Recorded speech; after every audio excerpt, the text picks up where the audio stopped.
Welcome to this tutorial on how to empty the bin in your Gmail account on Android.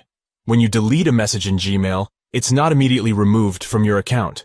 Instead, it's moved to the bin or trash folder where it stays for 30 days before it's permanently deleted. If you want to free up some space in your account or get rid of old messages, you'll need to empty the bin. Here are the simple steps to do so. First, open the Gmail app on your phone. You can usually find it in your app drawer or on your home screen. Tap on the menu button in the top left corner of the screen. This will open a list of options.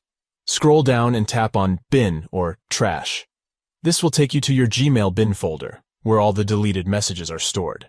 Once you're in your bin folder, you'll see a list of all the messages that have been deleted. You can review each message and select the ones that you want to permanently delete by tapping on the checkbox next to them.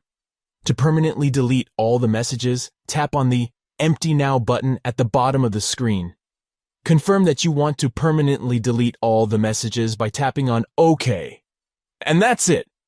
You've successfully emptied the bin in your Gmail account on Android. It's important to note that once you empty the bin, all the messages will be permanently deleted and cannot be recovered. Make sure you don't need any of the messages before emptying the bin.